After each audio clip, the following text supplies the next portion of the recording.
I'm very, very excited to welcome Emil Kendziorra from Tomorrow Biostasis as a Foresight Fellow.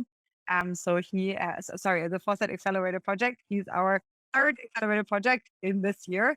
We have Jean-Albert from with his work on brain cell replacement. Second project that we really just announced was Daniel Eves from Shift Bioscience, and now we have a third one and the last one for this accelerator cohort, which is Emil from Tomorrow Biostasis. So super, super exciting. We had our first meeting with him in Berlin, actually, which was now almost a week ago, if I'm correct. But it was a really great success.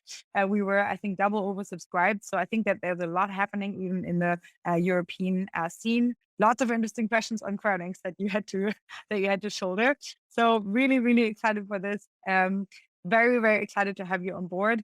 And also want to say, now that the accelerator is closed, we are opening up our fellowship applications for the next year. So if you're interested in being a fellow in our biotech and health extension group, or in our molecular machines group, or in our computer science and machine learning group, then please consider applying to that fellowship. I will post more information on the fellowship here in the chat. With that being said, I'm really, really, really happy to have Aschwin and Emil here. Aschwin, I think we'll start a little bit, just free off the bat, to talk a little bit about biostasis and what's happening there.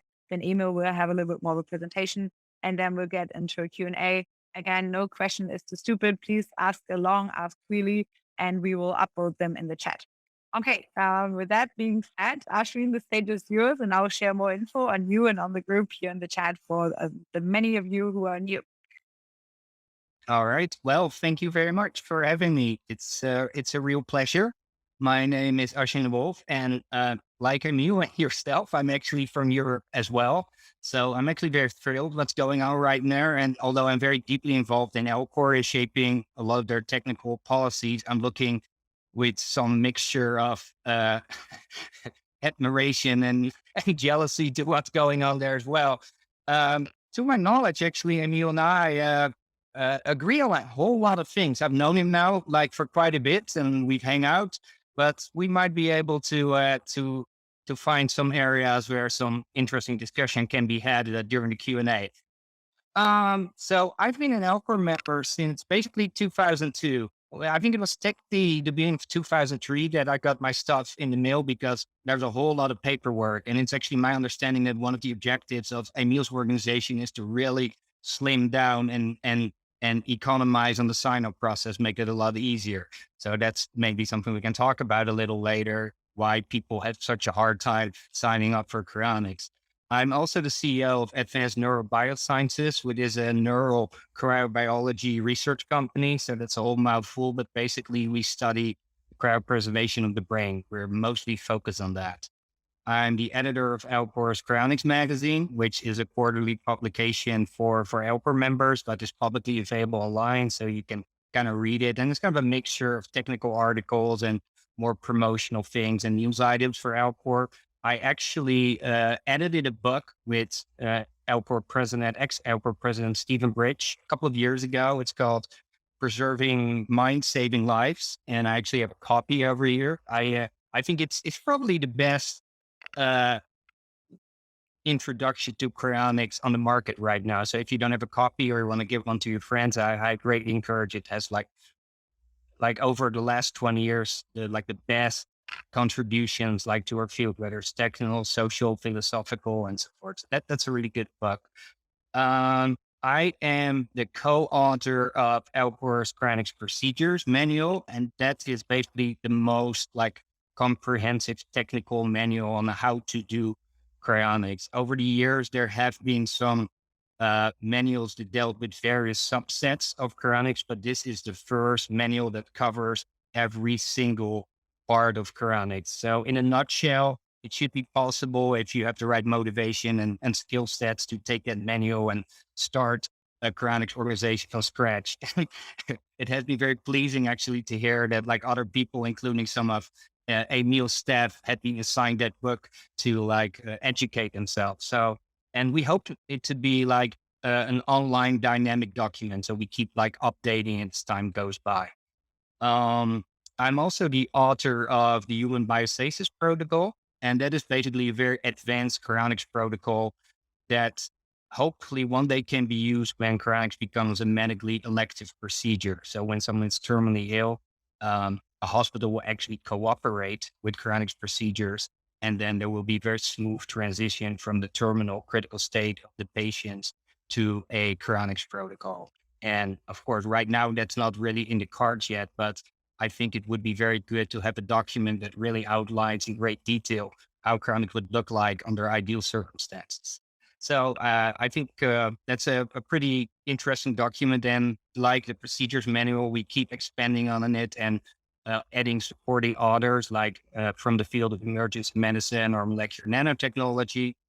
I'm also the organizer of Alpro New York. So we have a local group here, and I think we're the only cryonics group outside of the state where facilities that has its own emergency response vehicle. Elker was acquiring a new one, so I basically backed them to drive the old vehicle to the New York group, and we operated it, and it's good. It's a very active group, and we were supposed to organize the first cryonics first response training like last year, but because of COVID, that was not really possible, so we had to kind of postpone that. But hopefully soon. And I think that's it in terms of introduction. So I'm going to tell a little bit about the work that my company is doing. So we started in 2008, and we started our company in Portland, Oregon. And when we did that, a lot of people said, well, that's just not going to work. You have to go either to the Bay Area or, Southern LA. And I said, well, we don't really want to do that. We're going to do it here. So there was certainly a price to pay because we didn't have any money or funding. But then Jurek Pachugan, the researcher who used to research cryonics protocols at the Cryonics Institute, he left for Russia again.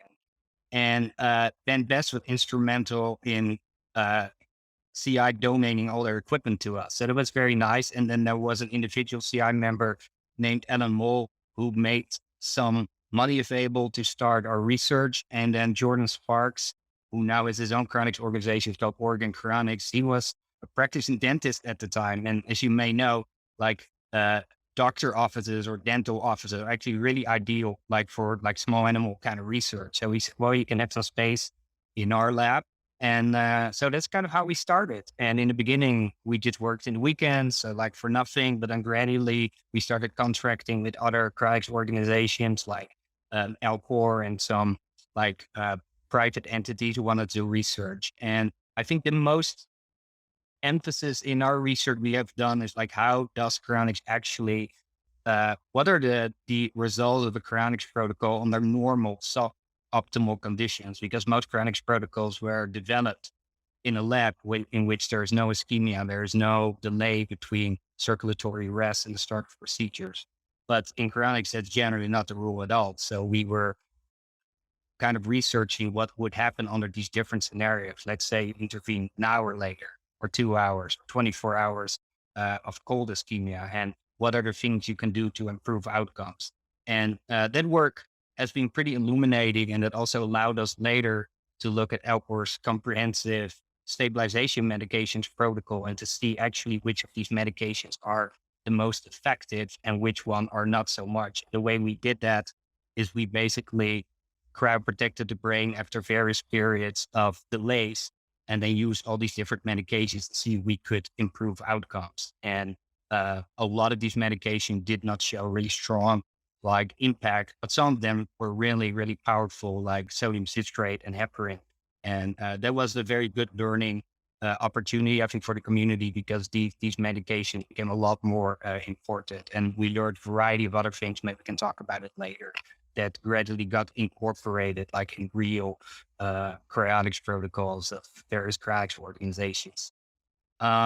We also gradually start like collecting our data and putting some papers out. The first paper occurred in 2020 in reeuthanasia research, and it's basically was the most comprehensive study in what actually happens to the fine structure of the brain after various periods of circulatory arrest. And we looked at it at room temperature or body temperature and at full temperature. And we're looking at electron micrographs.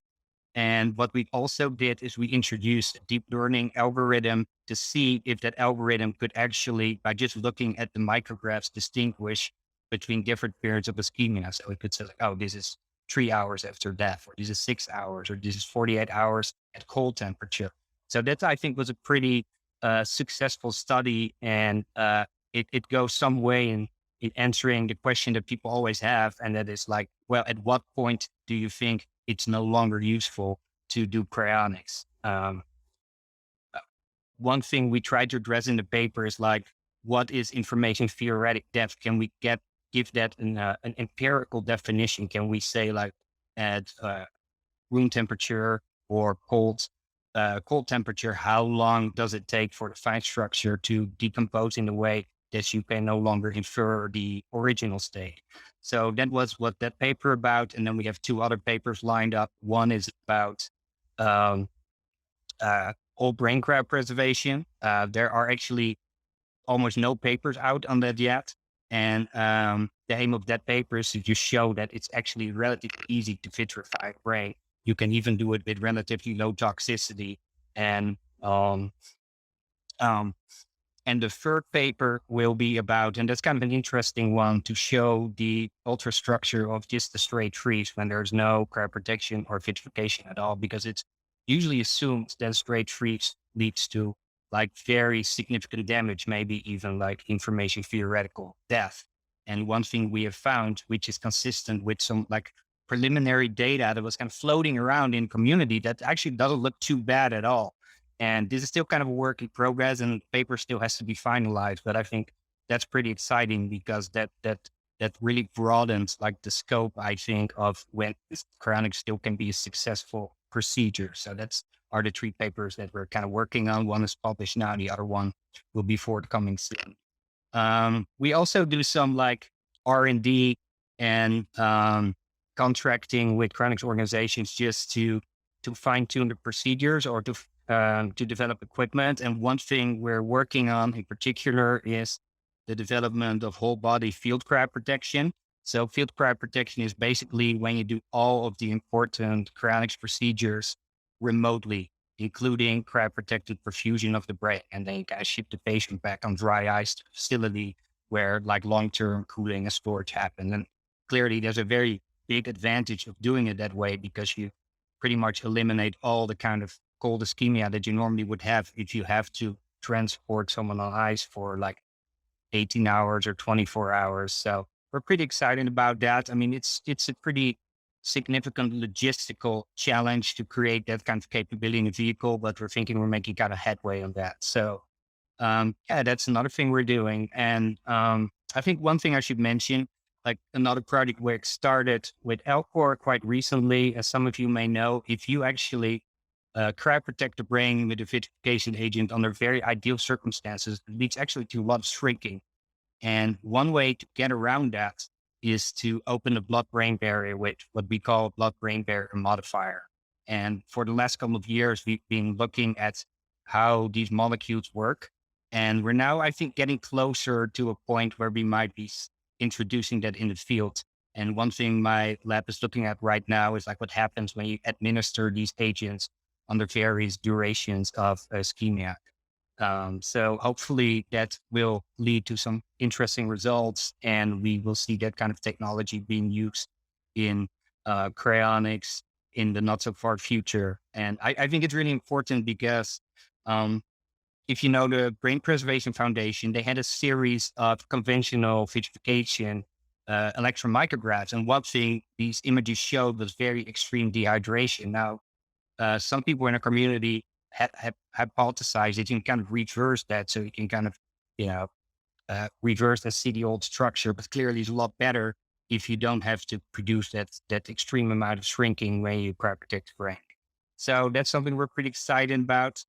I think that's pretty much it about myself and what my company is doing. I think one thing I want to close with, because that is increasingly a topic that comes up, and that was not something that was really important, let's say 15 years ago. And that is when we nowadays talk about biostasis, we no longer just talk about cryonics, because there are other approaches, right?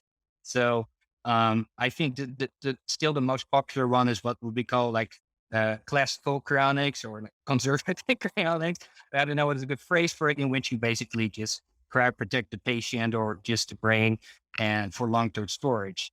But now there is a new technology, or relatively new technology called aldehyde stabilized cryopreservation, in which you first use a chemical fixative and then do cryoprotection and go to very low temperature.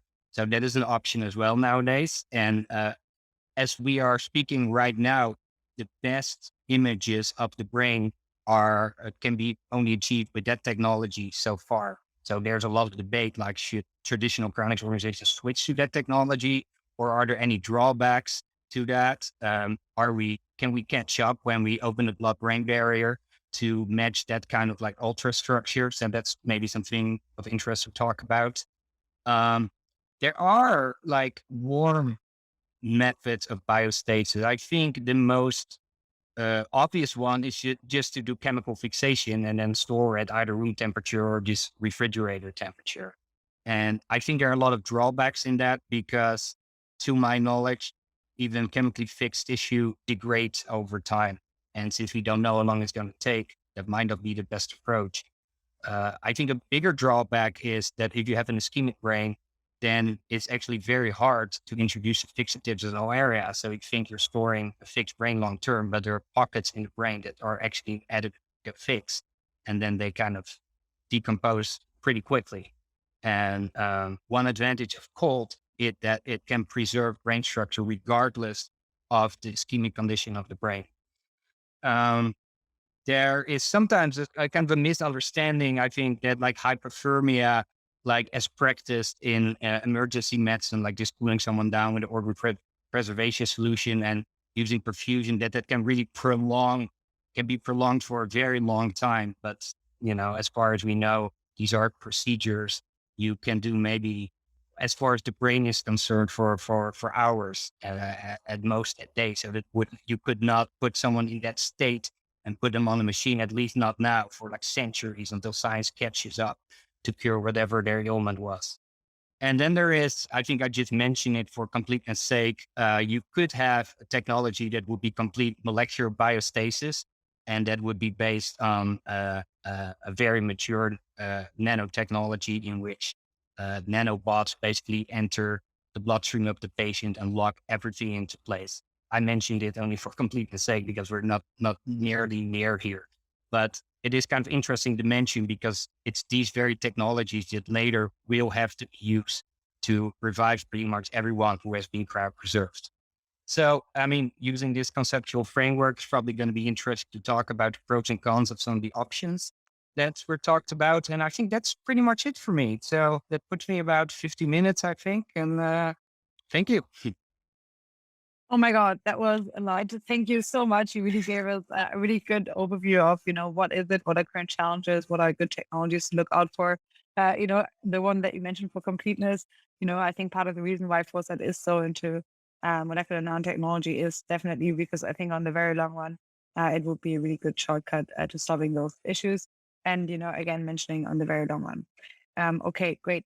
So next one up, without further ado, I think we should have Emil present, and then we just do an open Q&A, and everyone, can just chime in. But just again, another reminder: please collect your questions in the chat, and we'll get to them as soon as Emil has done his presentation on Tomorrow Biostasis. Again, Tomorrow Biostasis is, I think, the most exciting game in town right now for cryopreservation in Europe. And yeah, if you go on their website, the sign up, the whole sign up experience is incredibly smooth, and we can talk lots more about that later. I think after the actual session, if people want to sign up. But yeah, lots to say, I think, and Emil, you can do that much better than I. So welcome. Perfect. Thanks for the introduction, Alice. So I'm representing two organizations. One is, as we just mentioned, Tomorrow Biostasis, and the other one is the European Biostasis Foundation. So there's one startup and there's one foundation tackling basically this whole topic from A to Z. And maybe to briefly introduce myself initially. So I'm a medical doctor by training.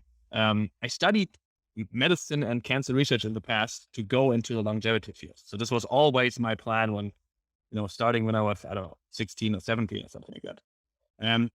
I did a bit of a detour over the last couple of years, starting relatively traditional tech companies, from data analysis to medical networks and telemedicine, but always with the goal of going back into this field of longevity. And I in 2018 then decided that now is the time to do that. And at that point, I looked at the longevity field again. I looked at the biostasis field again, and decided to go into that biostasis field. And now, as I just mentioned, I'm running these two organizations. One is based here in Berlin, where I am, and then the European Biostasis Foundation is based in Switzerland, with the foundation itself in Basel and the research institute that is currently in construction close to Zurich. And if anybody wants to reach out to me, you already see my email on the bottom of the screen, but later on that comes up again.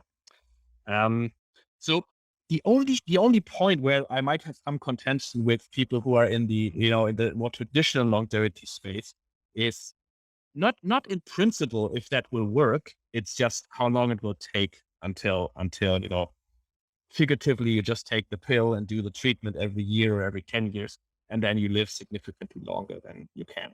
And of course, you already see that happening with health span a bit, right? I mean, the squaring of the curve is already, or has been going on, and probably will be the easier problem to solve. But when I talk about longevity or life extension, my primary interest is always in maximum lifespan. And with that, I'm more than happy to discuss later, if anybody wants to disagree.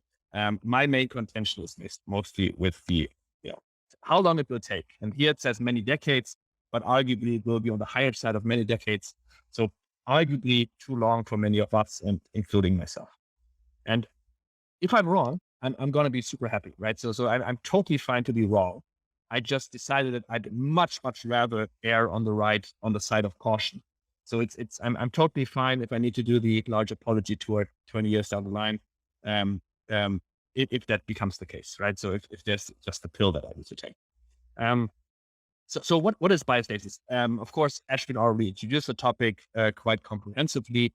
So I plan to take this point to do this quickly, right? So it's practically using some amount of cryoprotective agent or an aldehyde stabilization method to like a chemical fixation, and then usually very, very low temperatures, somewhere around at least minus 130, minus 140 degrees Celsius, minus. And then, of course, the idea being that some medical diseases that are currently practically, will lead to death, like terminal cancer, end-stage heart diseases, whatever it might be, including old age, will at some point, arguably in the future, be curable. And then arguably at some point in the future, it will also be possible what we would currently call, unrecoverable death will at some point in the future arguably be something that we can fix and then revive these patients.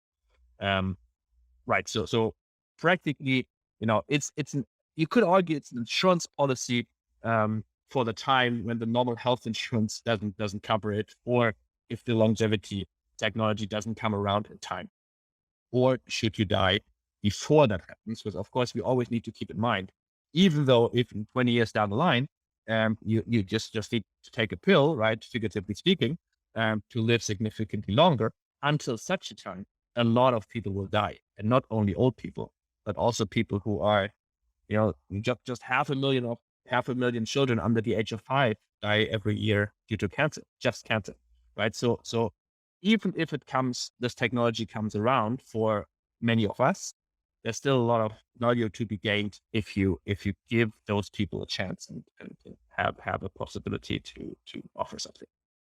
Now, of course, this topic historically was always a relatively niche topic, right? There's a couple of thousand people signed up to be cryopreserved should they die at any point in the future, right? Now, the big difference that we see in this field is that in our belief, there's a significantly larger market out there that has not been captured, right? And of course, what you see here is a customer sentiment study. And of course, so take them with a grain of salt, right? Sentiment doesn't really mean much necessarily, but it gives an indication that there is indeed significantly more interest out there, right? So this was a study with around 3,500 people. We published it in last year with around half the data set, which was the cleaner data set. And basically we asked a lot of people, okay, so what's your sentiment towards cryopreservation? And this is one of the stronger indications if some people would be interested to actually be contacted with the cryopreservation organization. And, 24% say, yeah, this is something I definitely want to discuss. And if you ask these questions a bit more, softer, hey, is this something that you would be interested in? And in the US, it goes up to around 35%. In Germany, it stays around 20. And one of the reasons here is this is not exactly general population. This is the internet population in the US. But in Germany, it was a representative study where you can see that there's a large percentage of the population open to these topics. And again, to note, interest doesn't mean intent. So it's not like that these people are all signing up with us right now, but it gives a good indication that this might indeed be something where you not only can build organizations that have a couple of thousand of people signed up, but rather a couple of 100,000. And of course, this is going to be a long path. But by now we're already, we're smaller. We're not the largest organization yet, but we're by a lot. We're growing in about a month. We grow half as much as other organizations in a whole year. So there seems to be, and in Europe, which of course, traditionally speaking, is always a bit more conservative about these topics, maybe. So there seems to be a significant amount of interest. And now what we do is practically offering this whole topic out of one hand, right? As one provider, just like how you go to, you go to some online, to Airbnb to get your apartment and have everything out of one hand. You go to us to sign up for cryopreservation. So you literally sign up in a couple of minutes, right? We have an insurance partner. So all the term life insurance, which is most used by most people to fund their cryopreservation contracts. We have a large insurance partner. We can do insurances actually globally, with some very limited exception of some countries. But in general, we can sign up people from at least all over Europe, and a good amount of other countries as well. All of that is integrated. We're currently now building an emergency app, which will come out in a couple of weeks, so that we know should something go wrong with one of our members, so that we can dispatch one of our teams. All integrated into one comprehensive sign up and management flow. And then, of course, if something should happen to any of our members, then we have medical teams. Aschwin mentioned before, whole body field cryopreservation protection. So basically doing this procedure fully on site wherever the patient is. For that, we have these ambulances. This is here the one that is in Berlin, which is actually just right out of my window, which is equipped for doing the full operation on site, doing the full perfusion with cryoprotective agent on site, and which can be dispatched mostly in Europe, of course, wherever it needs to be. Through a partner, we have another one in Amsterdam, and we're going to soon, once the facility is done, we're going to have a third one in Zurich. And of course, should anything happen to some of our members on vacation, then we have flight kits where we just transport the equipment wherever they are. Of course, knowing that might take a bit longer, which of course is non-ideal, but it's the best that you can do if someone should die during vacation. And of course, statistically, you don't necessarily die. Most people don't die during vacation. Mostly we're currently in Europe, but of course, it's already marked here in the map on blue. At some point, the US and especially the Bay Area, of course, is an area where we might at some point also be more active, be more active there. Now, once this cryopreservation procedure, of course, is done, you need to, there's one more slide of cryopreservation procedure. So the parts that you always want to do, right, in this procedure, and this is why we have these ambulances, you want to be able to cool down as quick as possible, right? There's a saying in medicine that says, you're only dead if you're warm and dead. And that goes double for cryopreservation. So you want to cool down as quick as possible. So you can do all the CPS, like, the chest compressions, the oxygenation, the medication in there. You can do the whole body perfusion with cryoprotective agent. And then you can cool down to dry ice temperatures, at which temperature you have enough time to then drive down, in our case, to Switzerland, no matter where you are, in Europe, arguably also in the world. And then Switzerland, the facility in Switzerland takes over for long-term care and long-term storage. until such a time when revival, of course, is possible. And this here, the next slide, this is slightly outdated by now. We're a bit further ahead. This is the facility that we're currently building from scratch, purpose designed for the topic of cryopreservation. It will be slightly north of the Zurich airport, so quite well reachable from wherever you are, at least in Europe, but also internationally. One of the storages, of course, is with non-profit foundations, to make sure that, this very long-term, you have very long-term alignment, and making sure that there are no financial interests or any other interests that you might, not want to keep people in cryopreservation for whatever reason. And if you haven't thought about this topic for a longer period of time, then one of the questions is always, hey, how can you make sure that, cryopreservation is maintained? You don't know how long it will take until revival is possible. So how can you make sure that you can actually cryopreserve someone from a monetary perspective until that point? And that works in the following way, that we, for cryopreservation, we charge around 200,000 euros, unfortunately, which is relatively expensive. One of the goals of the organization is to bring that cost down over time, but currently we're at that point.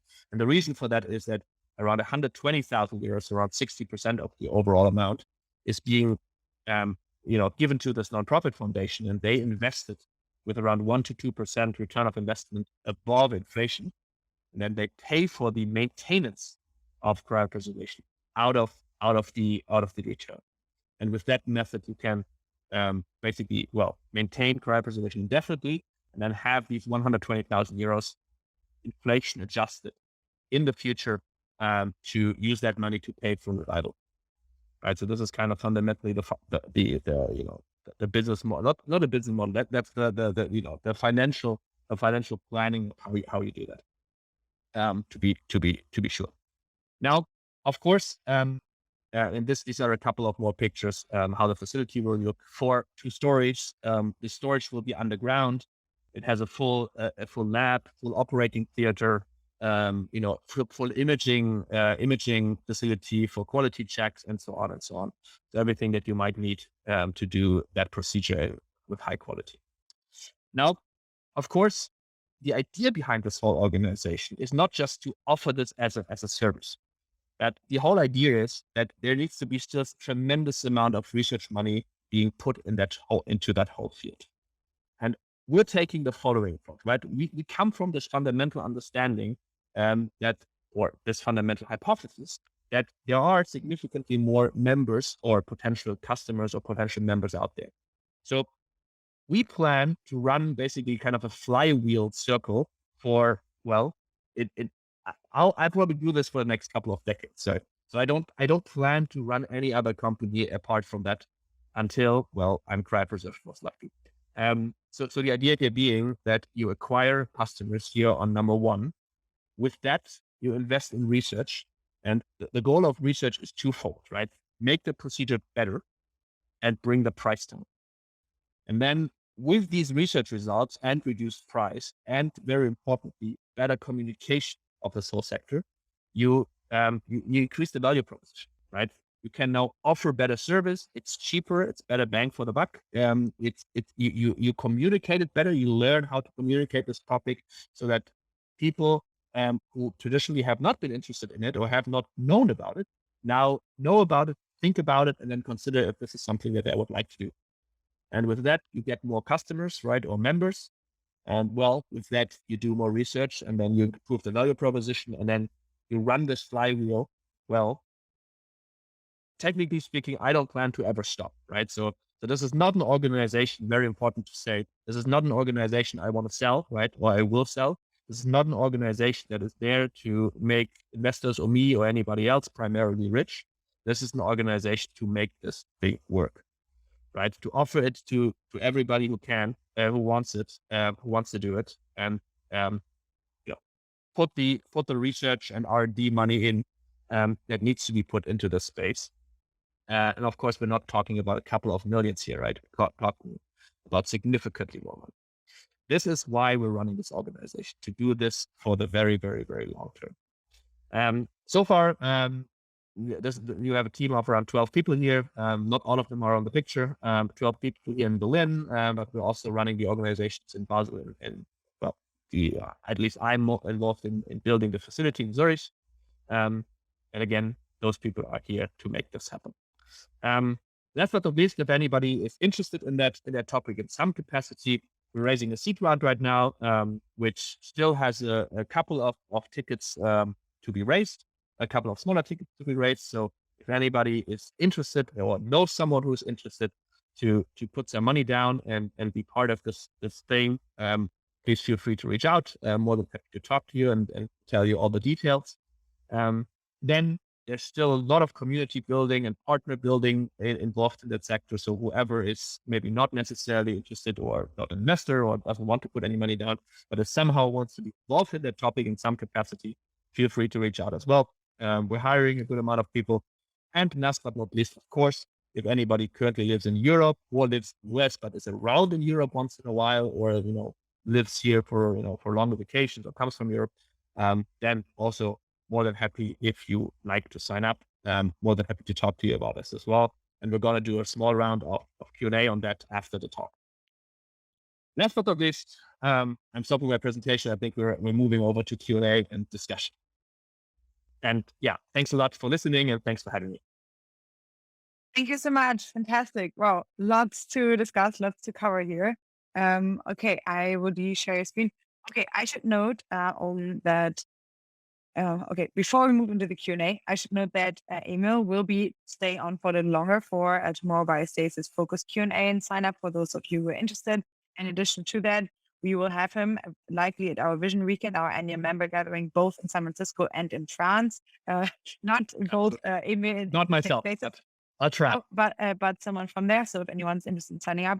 In addition to that, if you're working in the area, we are going to have Cryonics focused fellowships in the next year. So that's really on tackling the scientific aspects of that. One of them co-sponsored by Emil. So thank you so much for that. You're really pushing the scientific field lots forward. Before we move to Q&A with folks here, I have 3 very quick questions that I would love like a rapid fire round with you on, just that we get like the main bases covered. One of it is, what is the biggest scientific hurdle really of getting Cryonics off the ground? So that's for people working and wanting to help the entire field along. What should they be focusing on? So what kinds of fellowships, for example, would you both like to see? I hear really that the preservation time between when your heart stops beating to when the first responder can come is a really interesting one. What are other potential challenges that you want to see solved here? What could people make progress on? Yeah. So our point of view. So I'm mostly interested, not in research that is, Aschwin kind of already mentioned it. I think it's one of the points we agree on. So I'm mostly interested in doing stuff that can be implemented into, the bedside. I mean, it's not really the bedside, but, the clinical practice of cryopreservation tomorrow, right? I don't care about cells or that much, right? I care about, what do we need to do to preserve humans? And so, in a real world situation, right? So this is mostly what we're interested in funding. Ischemic time is a big issue, and so on. And of course, Aschwin probably has a longer list, and there's a long list of smaller problems that need to be solved. Okay. Yes. So I think it is to be expected, right? When you're working more on the scientific technical side of cryonics, to give an answer like, well, if there is this like scientific or technological breakthrough that we can achieve, then will people sign up in mass? But one thing actually with learning is that if you really dig really deep into why people don't want to sign up for cryonics, you find more like very like deep-rooted psychological objections. And a very important one is that people fear the kind of sort of alienation, being kind of like ejected alone into some kind of unknown future. And having said that, in terms of the scientific and technological breakthroughs, I think we are already there. And that is, I think, a pretty bold statement for me to make. But in terms of like being able to cryopreserve in a way that we can infer the original condition of the brain and revive people, I think we're already past that station quite some time ago. I think it's even compatible with what we call a straight freeze, provided there's no ischemia. But I think there are three technologies that I think would be good to put more emphasis on. One is more rapid cooling in the beginning of the procedures, and there's kind of two ways of doing that. One technology is called liquid ventilation, in which you basically use the human lungs as a heat exchanger by pumping in and out a very cold liquid, and that allows you to cool really quick. Another innovation that is already kind of available is intermediate temperature storage.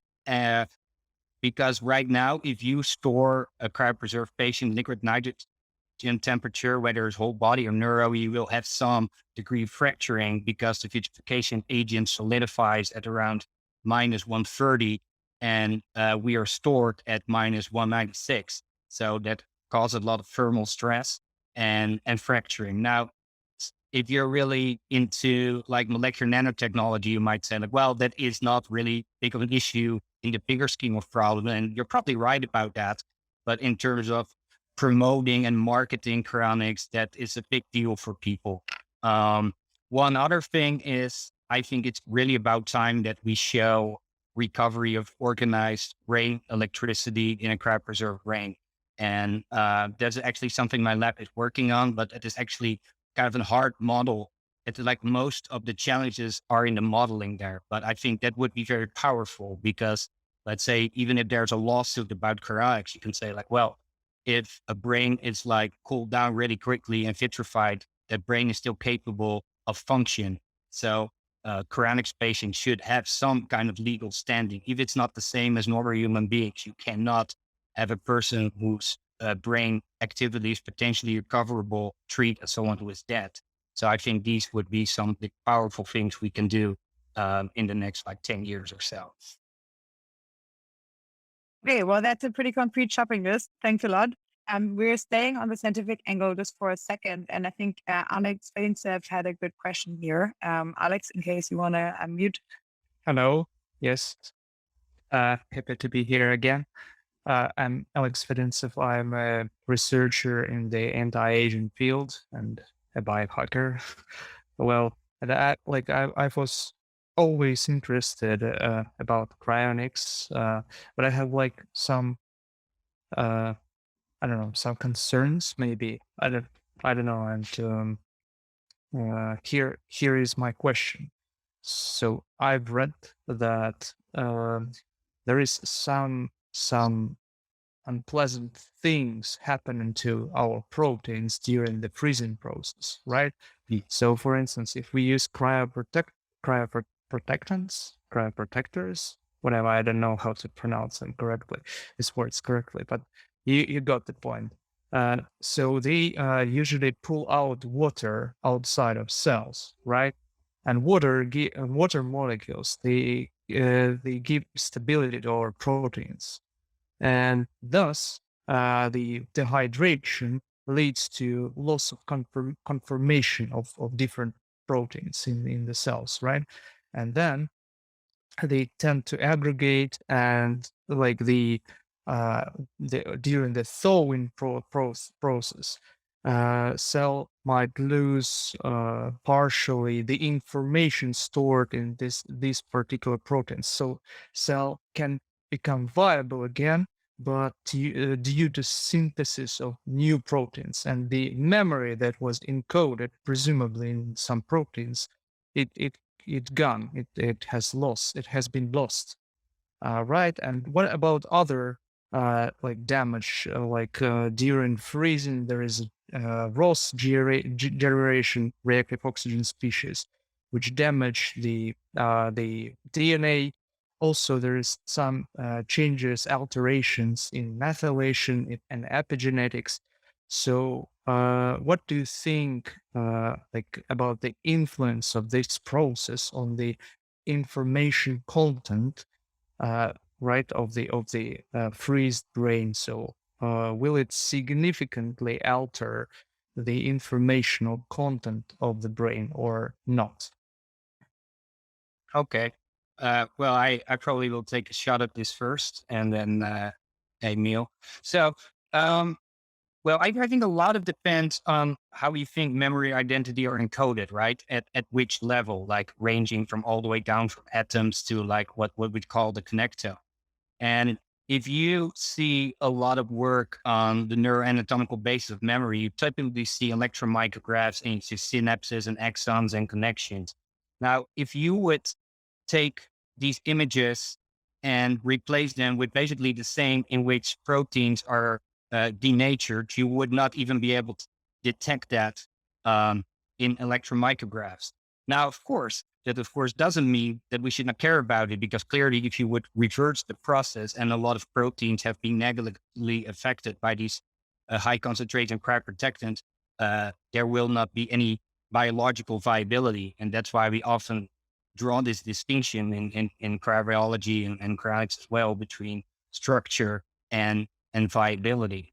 Now, what I think is really, there are two things I want to say about that. It's like the way, like vitrification, like solidification without ice formation is actually really easy to do. I think that might be sometimes a misunderstanding, that it took a long time to achieve vitrification. But if you use a high enough concentration of cryoprotectants, you will achieve vitrification. That is actually pretty easy.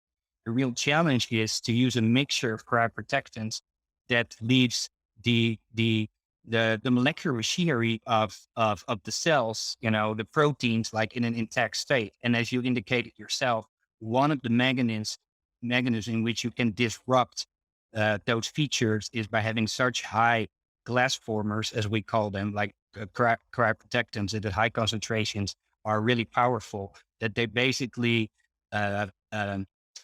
negatively affect the hydration shell of proteins. And we actually know that cryoprotectants can do that at high concentrations. Now, one thing that we found in the cryobiology community, specifically Greg Fahey and Brian Woke at 21st Century Medicine, until recently, it was conventional wisdom that like the higher the concentration of the cryoprotectant, the more toxicity, the more effects on proteins. But what we actually found is that a high concentration of weaker glass formers that leave the structure, the biological structure of the cells intact, is actually less toxic than a lower concentration of cryoprotectants that is more powerful. So that put really conventional wisdom on its head, because it was always assumed that the lower concentration you get away with the cryoprotectants, the better. But these cryoprotectants are so strong that they actually perturb the hydration shell around proteins. So a lot of the tweaking nowadays in cryoprotectants is to leave that as much intact. Now, the next thing I want to mention, that for cryonics, this might be only of limited relevance, because I think it's generally agreed in our community that we will not rewarm the patients and then start conducting repairs. The initial repairs will be done at cryogenic temperatures. And there's actually a word for that, like cryorobotics. And I actually can make a little announcement, which is nice to do sometimes. So I think by the end of the year, at the latest, early next year, there will be the first full length, and I'm talking about more than 800 pages, treatment of how to assess the damage of a typical cryo patient at cryogenic temperatures and do some of the initial repairs at cryogenic temperatures. And if and when you've done that, then you can raise that temperature, and then you can make final repairs up to the point where everything functions as normal again. And then you initiate revival. So it would never be the case that you would just warm up the patient and all these processes that had been set into motion, ischemia, protein denaturation, will just continue to unfold. And you cannot do any kind of meaningful revival. So a lot of the preliminary revival work will be done at cryogenic temperature, because even people who are cryopreserved under really good conditions, they probably will need some kind of molecular modifications, including probably further protection against ice formation. Because if you warm up, there's again a possibility that there's ice formation, because it could just be that you were just avoiding it. And then when you warm up, then you have all this ice nucleation that turns into ice formation. So a lot will be done as we envision it now at cryogenic temperatures, and then the revival process will take place. That's super interesting. Thank you for reply, and I'm looking forward. Can't wait to read about this.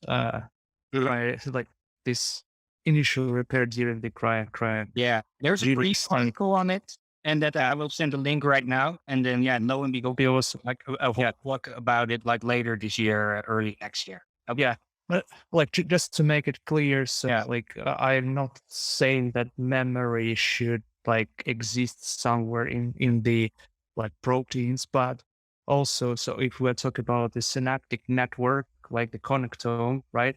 So you need not only information about the which like axon with which dendrite is like in contact, but also you need to know like the type of synapse, right? And this is determined by ion channels that exists on the membrane, right? And they can be affected by the cryoprotectants, by the freezing procedure, by all of these factors. And it's very, very interesting whether there are studies that basically looked into that. So what happens with the proteins that basically encode information about the synapse itself?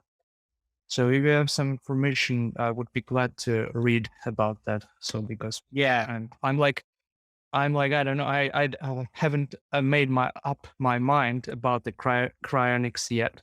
I'm like this, hesitating, reading some articles about that. So yeah, thank you.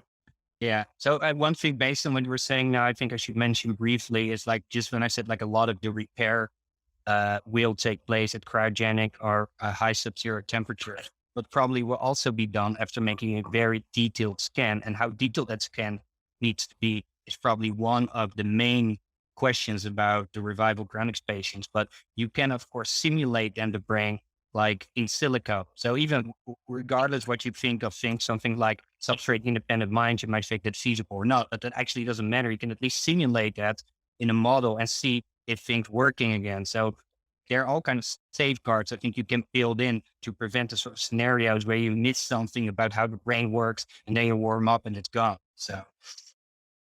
I think, your point on, you weren't quite sure whether you'd sign up or not. Like the point is that otherwise you'd have a 0% chance, right, of survival. So even with a small one, I think this is still really better than none. And I think it's only increasing over time. So anyway, that just is an aside. But here we had another question from Sergey.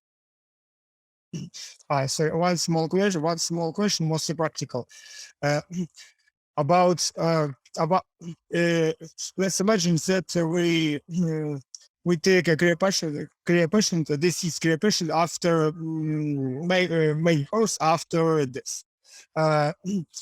Also, we know that there are many blood clots inside body. What's about what's about thrombolytic therapy? What's about along and also debates inside after debates between different cryo groups about useless or efficiency of addition of thrombolytics to cryoprotectants or washing fluids. What do you mean, or what do you have about data? You meant basically if you can use thrombolytic mechanisms for if patients are being only cryopreserved after a long amount of ischemic time.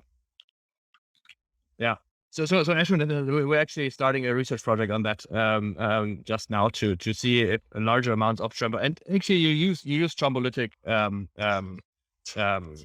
agents, and we're just looking into larger amounts, for example, on that. Yeah. Because many cryonists strongly believe that it is really useful option, but also many different cryonists strongly believe that it's absolutely useless. And actually, this there is no consensus. What's about it? Also, this is a very long story. My question about when we will see solution of these debates. I don't know. I don't understand why it's so controversial area. Yeah. So the main problem in this whole field is that unfortunately there's very little research money right now. So all the research projects, there's significantly more research to be done to figure out all these questions. So a lot of the questions have relatively little research or indirect research backing, right? So unfortunately, a lot more research needs to be done in this field. And in the end, this is kind of why we're building this organization, right? So it's not necessarily only to do it as a service, but to be able to funnel money from the service into research, to fund and conduct all these research experiments. And this, of course, is also why there's a relatively limited amount of consensus in this whole field, because there isn't enough research. Okay, thank you. We have Jean-Hubert with a follow-up question to this next. Hi, thanks. Both for your talks. Yeah, it was a sort of a follow-up question to Alexander's. Aschwin seem to be favoring repair at cryo temperatures. But, a lot of the damage would occur as you're warming up. Oh, a lot of the denaturation and the fallout damage would occur as you warm up tissues again.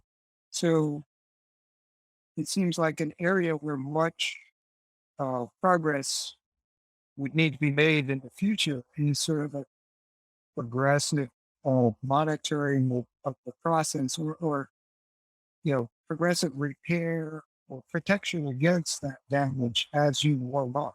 But you don't seem to, you seem to be favoring talking about the whole field that repair would occur at cryo temperatures rather than as the tissue is being warmed up. Is that you don't foresee that as an important step for an addressable problem? Yeah, so I was actually started to answer this question on the chat. So like a lot of the cryoprotectant like toxicity actually happens even much earlier, not even warming, but happens when the cryoprotectant is introduced to the tissues. And that's why one of the best ways to avoid cryoprotectant toxicity is to load an organ at low temperatures and limit the exposure time of the cryoprotectant. And that also means there's a trade-off between exposure time and what we call osmotic damage, because if you load the cryoprotectant way too fast, then you also damage the cells. But to get to your point about that kind of damage, the potential for that kind of damage happening again when you kind of warm up. I mean, the idea when I said like doing the initial repairs at cryogenic temperatures is of course not that you fix these things and then warm up and then they happen again. And then the idea is, I think it's pretty much agreed in our field that there won't be any revival attempts absent any kind of very mature molecular nanotechnology. So when I say repairs at cryogenic temperatures, that would be the kind of sort of initial assessment and review and stabilization. And probably removing the vitrification agent and replacing with something even more potent and exiting all the vessels and making sure it can be warmed up safely. But during that process, we would expect molecular machines to really stabilize tissues in a way that when you warm up, the normal cryoprotectant mechanisms of cryoprotectant injury and toxicity would not happen. So it's not like you just warm up like we would warm today. It would be very controlled molecular medicine based warm up. Now, that is a luxury we probably have in cryonics. If you talk about conventional organ preservation, those people don't have that, right? So if you cryopreserve a kidney for organ transplants today, you're not talking about molecular nanomedicine in that process. You have to reduce cryoprotectant toxicity basically to zero and warm up fast enough that any of these mechanisms don't kick in. So I think the best way I can say it, we aim for that ideal in cryonics, but one advantage we have is that we are not required to do any kind of warm up before we have the sort of molecular machinery to hold things really stably into place. And I wish, I could kind of quote this here from that upcoming book, because it goes, in hundreds of pages about a lot of specific molecular inhibition strategies during the warm-up process that prevents these kind of process from unfolding. But again, for conventional organ preservation, all these things, of course, not working. And that's why perfecting normal organ preservation, like for the heart or the kidney, is very hard, because you have to get all of these things completely right now, the time we live today, to do reverse organ cryopreservation. Okay, thank you so much.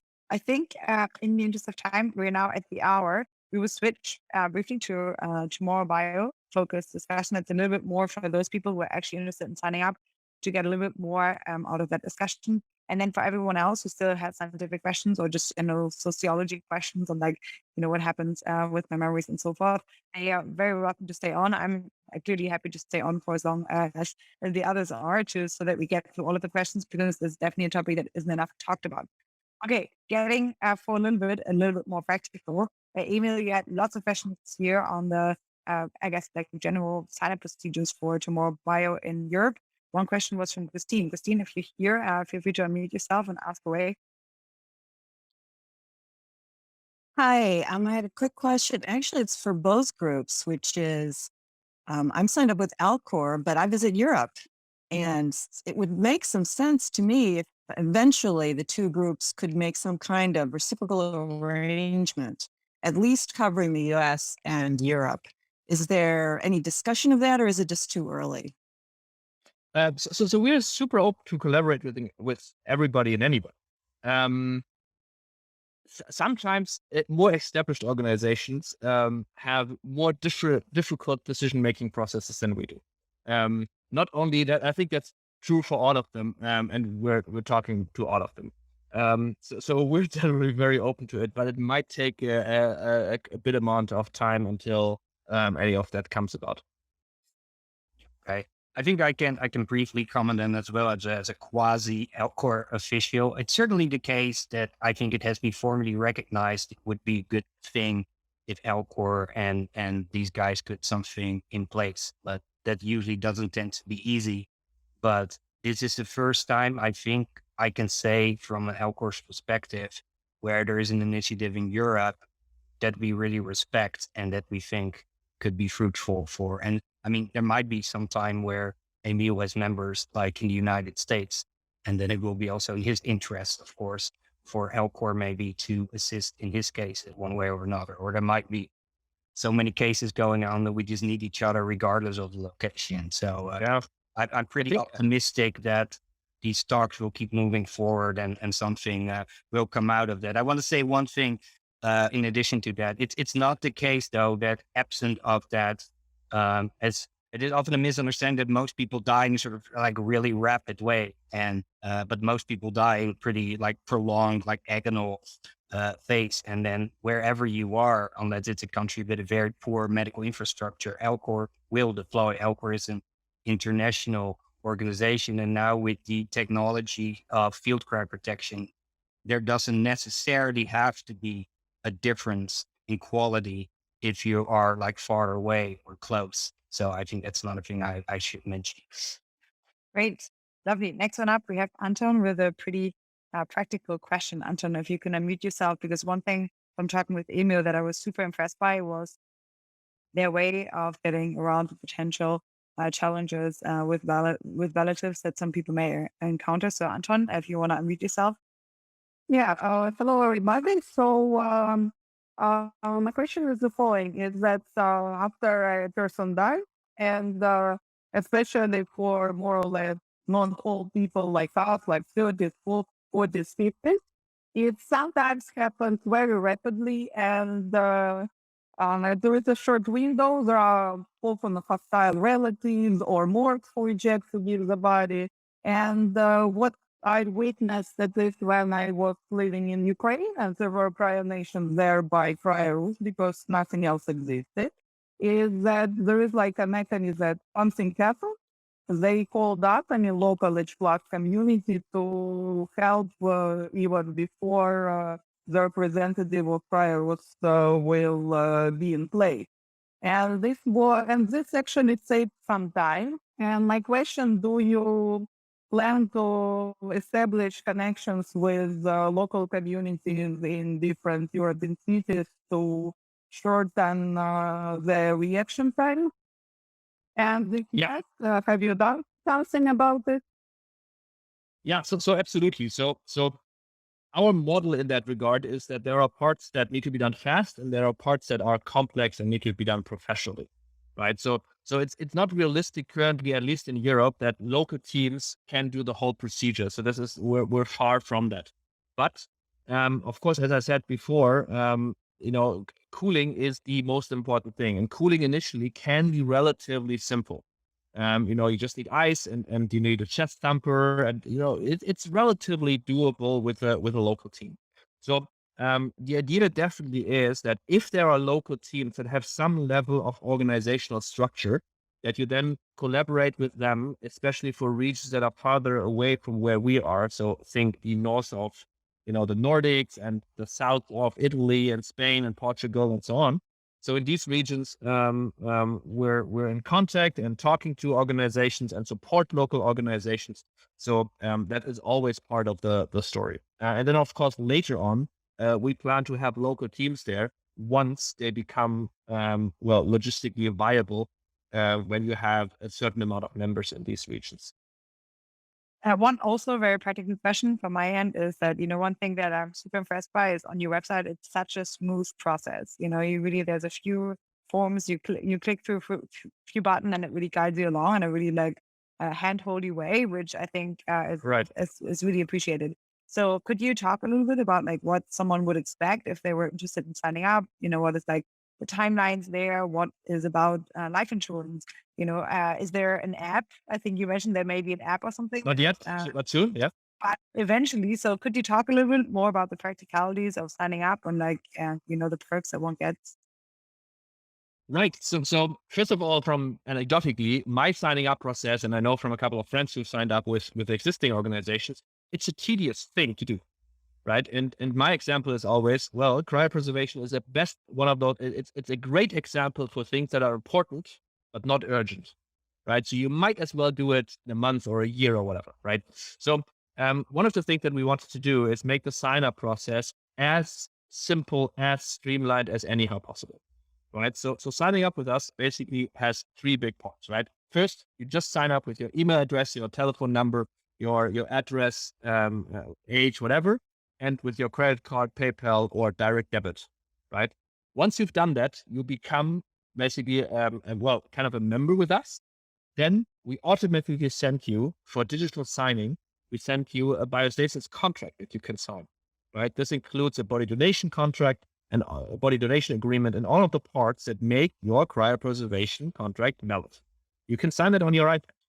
And then last but not least, once that is done, and if you should have chosen to use our insurance partner, it's just an option. You can use any insurance you want, but should you use ours, then we send you basically an insurance questionnaire, which is the typical medical questions for term life insurance, right? And then once you've signed that, which you can also do digitally, then the insurance approves you after usually a couple of days, depending on your pre-existing conditions, should you have any.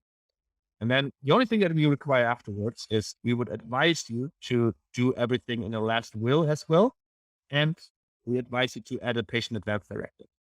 And that whole process, your work is, if you have a long list of pre-existing conditions, okay, it might take a bit longer, but usually people who are relatively young, you can do it, in 20 minutes or so, right? Or 25 minutes, the whole process. And, soon, you will also be able to do it via app, but the app primarily will be initially there to do fast emergency detection, so that we know faster if something is if something is wrong with you. That's the process. And by the way, and the idea, of course, with our own insurance partner, maybe as a small point, is that with our insurance, we're the policyholder. Right. So we separated who owns the policy and who's the insured person. And the reason for that is that historically there have been a couple of cases where next of kin tried to get the money from the insurance. In our case, our answer would be, what do you mean? What's insurance? The patient who died doesn't have insurance. We hold their insurance, but they're the insured person. So you don't have this problem that anybody has any incentive to not have that person cryopreserved. But rather have the insurance paid out as part of the inheritance. Yeah. Okay. Well, so then why, I guess, there's a question that I think that we also asked at our previous event in Europe. One of the questions there was how many people are interested in longevity. almost everyone raised their hand. The next question was, how many people are signed up to Cryonics? And very few people raised their hand. Given the fact of how many people are interested in longevity, why are so few people signed up? I think we once talked about this difference between, thinking about death, thinking that you won't have to die, and thinking about death, actually accepting that you may have to at least pass in our terms before being vitrified. There's another psychological, I think, hurdle to that. So why do you think that is? And if someone is now skeptical and inherently feels opposed to this whole process still, how can you kind of take them by the hand and then just give them a little bit more security and that this may actually be a good thing to consider? Yeah, so I think that the biggest problem is not necessarily about people having any big problems with the effect of cryopreservation. I think it's, unfortunately, most humans are very good at putting stuff off that is important but not urgent. It unfortunately, this idea, usually people take care of what's urgent and important and what's not important and urgent. So I think in cryopreservation is the greatest example for that, right? Everybody here probably in the call feels relatively healthy, relatively young. So you might just do it next year. You might do it in 10 years. You might do it, in 20 years, right? And so I think the idea here is that, my ideal cryopreservation organization is like this Amazon one-click buy, where you just click and then you sign up, right? And everything is done. Of course, that's not really possible. So I think the most that we can do, we can help with we can take as much pain out of the system as we anyhow can, and then try to try to get them to jump over this last hurdle of just, taking, the next Saturday morning and they keep getting around those little napkins to me. Or that really helps. There's some background noise. So that's the idea, I think, fundamentally of why a lot of people don't sign up in time. There are always a couple of questions of, being potentially, does it really work? And then of course I can say, well, everything I can say is almost speculation.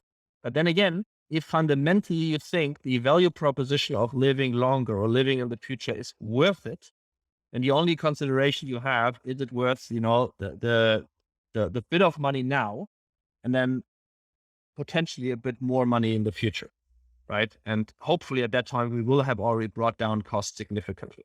And so the idea is, is a month of protection with an insurance worth $50 a month, right? So this is, I think, the closest thing. And we're trying to find these people who have thought about this topic for a long time and then said, hey, we made it simple, we helped. Now I just do it next week. If I may briefly weigh in further on what Emil said, one very remarkable thing I've seen in our community is that you would think you want people to get to the point where they say, I'm really interested in this, right? Of course. But the gap still between people being interested and actually doing it is formidable often. I mean, you can find online some very strong pro cryonics articles by people who wrote like, oh, this is the most sensible thing to do. And then you ask them, like some of them actually really popular people. Some of these articles are actually distributed in our community as pro cryonics articles. And you ask these people themselves, like, well, have you made your cryonics arrangements? I'm like, yeah. So that gap even between being interested and executing it is really wide, and even making it easy, which of course is very important, what Emil was doing even then. And it's really kind of an enigma why that is to kind of pull that trigger. I think Max Moore once introduced the phrase cryocrastination for that phenomenon. Even though it's stupid because your life insurance is better when you sign up earlier too. So there's no reason to cryocrastinate from economic needs. Okay, Adam, your question next. Awesome. So thank you for that. I had this idea around bundling. So what if you bundle the cryopreservation with a type of insurance that could cover longevity therapeutics that may come out in somebody's lifetime? So one of the concerns that frequently is brought up is, oh, well, this is going to be for billionaires only, and most people won't be able to afford these. So what if you framed it as, hey, this is insurance to actually pay for the therapeutics that may come out, so you can definitely afford them no matter what.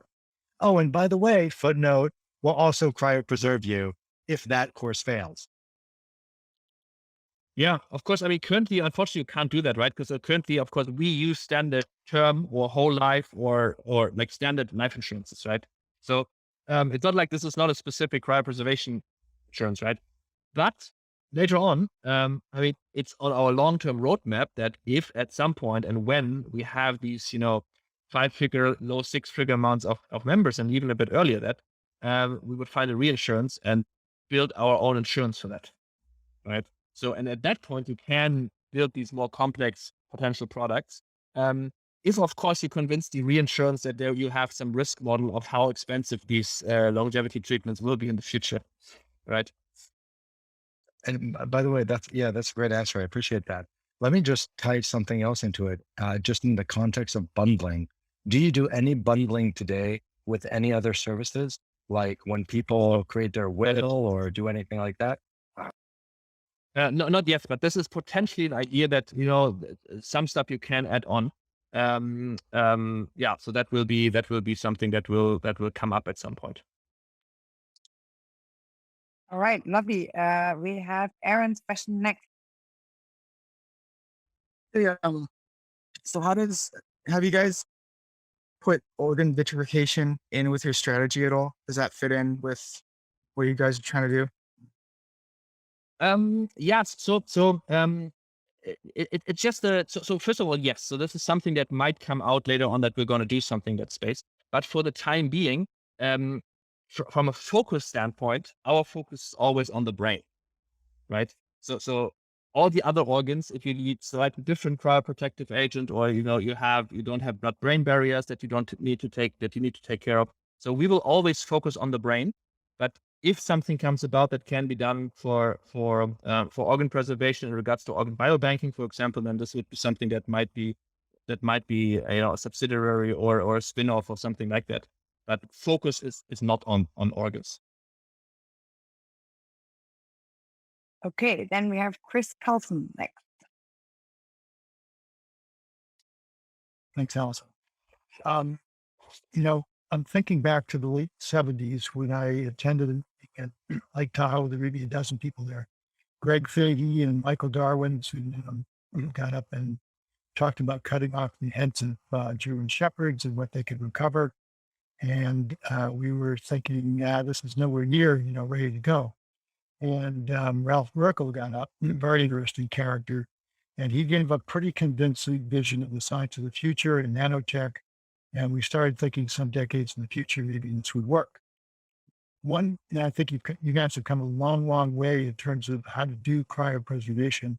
And I'm talking to Emil a bit about the marketing side here. That part of the presentation is very effective, but I wouldn't downplay the gap in, well, where in the heck are memories stored? How are they encoded? Where are our cognitive functions stored and encoded? Emotions, personality, etc.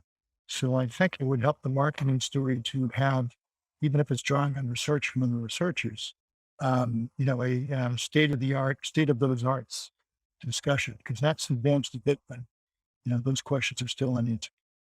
Thank you. Yeah. And you're not wrong. Like, so there's a tremendous amount of research that still needs to be done. So we decided for the path forward that we went for, that to fund this research, we always thought you can rely on two things, right? You can either rely on some very wealthy people donating money to do that research, or you sell, in quotation marks, a product, being well aware that you cannot currently fully say with what probability or how much it is, how likely it is that it will work. But then, as long as you can ensure informed consent, and all of our, so with everybody who signs up, we have a personal call to make sure that they fully understand that this is, that they're buying a chance. And then you use that money to fund the research that you need to do to increase the chance and understand better how memory is encoded and personality and so on, and how to preserve that better. Lovely. We have a few more. I will just shoot away with questions. I hope you don't mind. Gail, we had another question which was insurance related. Right. So I like the work that you guys are doing.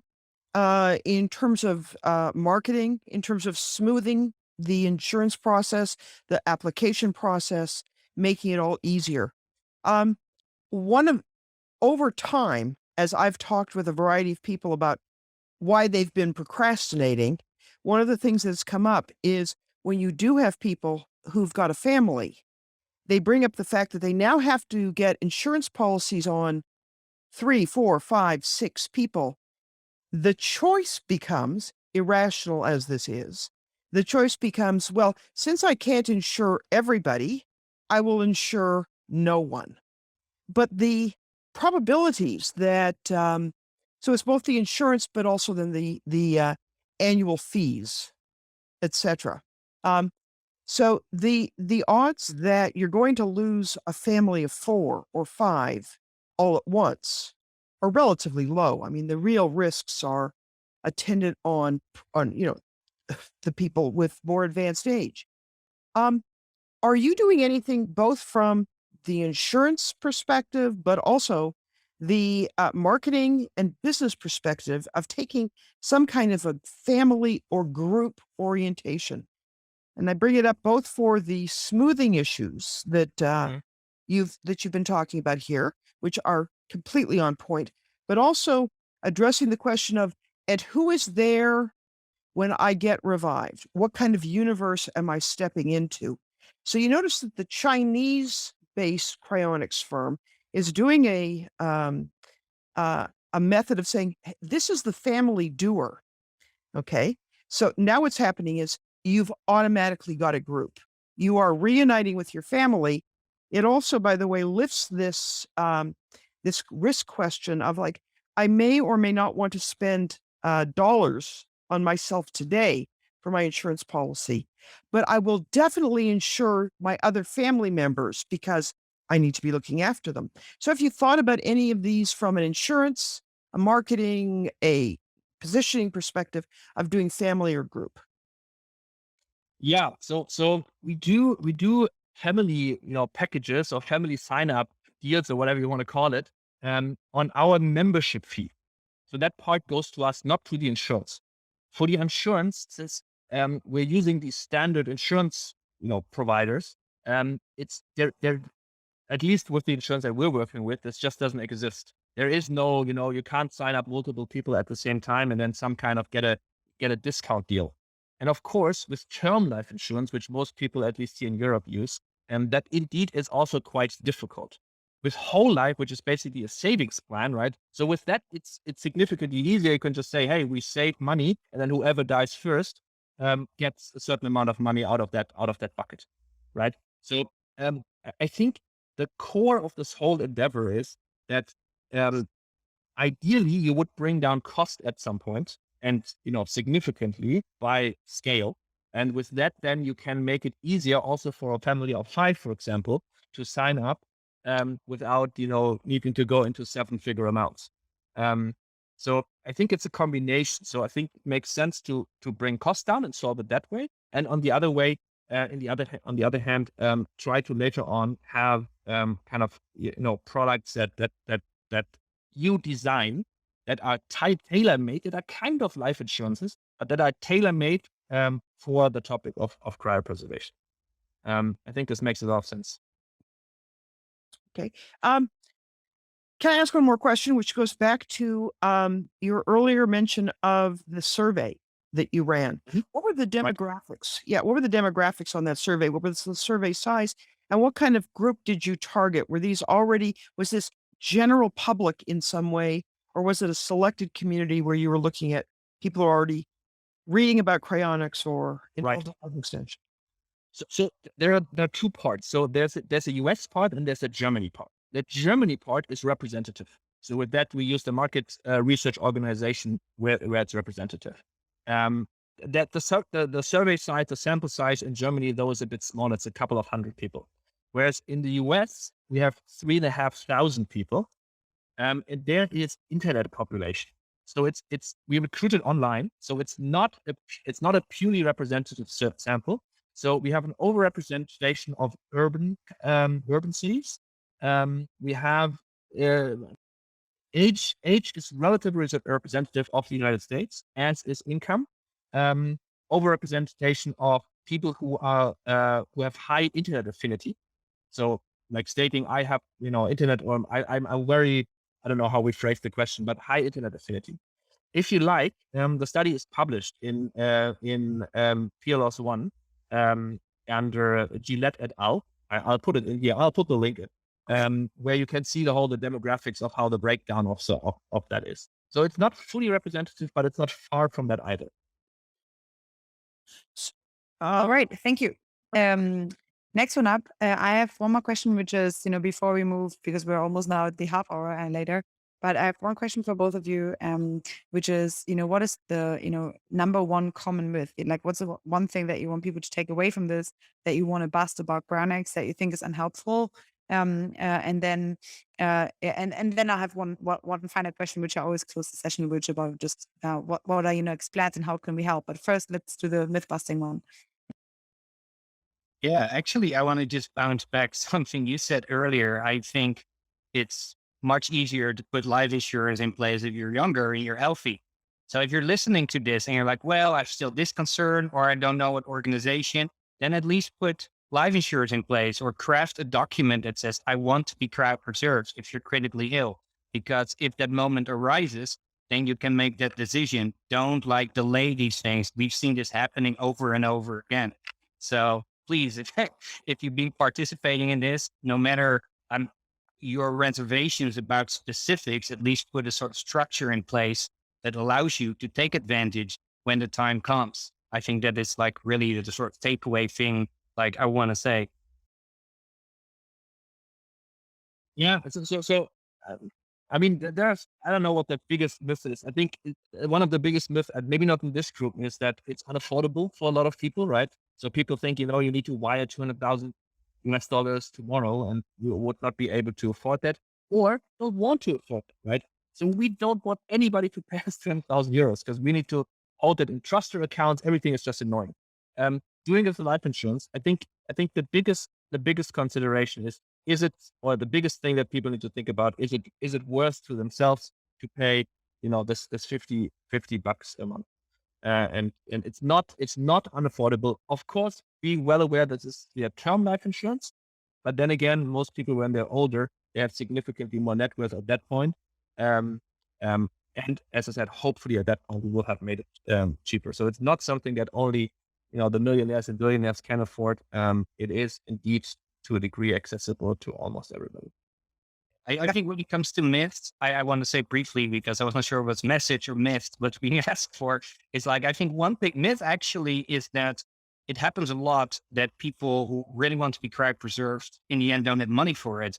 But what we've seen in our field, and I've studied this issue actually quite carefully, if someone really wants to be cryopreserved and there is no funding, the community usually organizes a public fundraiser. And from what I've seen, these almost are invariably favorable. I mean, you may not end up with the organization that you want, or it might be a brain-only cryopreservation or something. Of course, I'm not saying that you should not make any arrangements so you can get a free ride.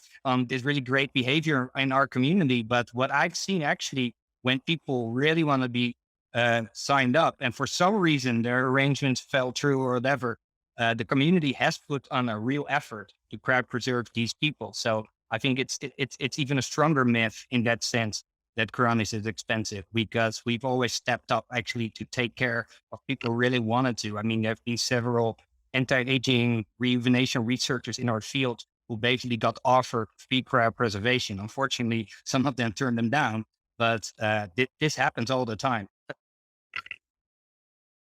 Yeah, I can't reiterate. I think the point on, signing up early, I think a point was made in the chat that sometimes it's already very expensive for your parents. And that's true. What I did though, I think usually when my family was, I guess, quite, not super bought into cryo, let's put it this way. And I just wished for my birthday that they sign up. They thought it was, quite a complicated process, which it was, because I'm in the US, they're in Europe and so forth. But now with Tomorrow Biostasis, I'll do a second round and I already looked into the life insurance with them. So I think, doing things early. And that's why I think it's really good that Tomorrow Biostasis has a really I guess, seamless experience, a seamless customer experience there, because I remember that was difficult to figure out, especially if you're in different countries and so forth. So anyway, I think just like first, maybe as a first procedure, reading the Wait But Why article on why Cryonics makes sense, or even the stuff that you both have put out on this. And then if you're interested and curious, just visiting the websites, the respective websites, and just seeing there's lots of different Q&As on there. That's usually a good first step. One final question that I have for both of you, which we always close those meetings with, is what can this group do to help your current efforts along? So what's next, for both of your individual efforts in the next, let's say months to years? And then also what could this group possibly do to help out? So just to reiterate that always in the final minutes to make it really crisp, that would be very useful. Thank you. Yeah. I think if it was like a year ago, I would have said like, put this really strong emphasis on the development and acceleration of molecular medicine, nanomedicine, right? Because I think the two things are really tied. Even if we perfect cryopreservation, we need some kind of molecular technologies to revive people.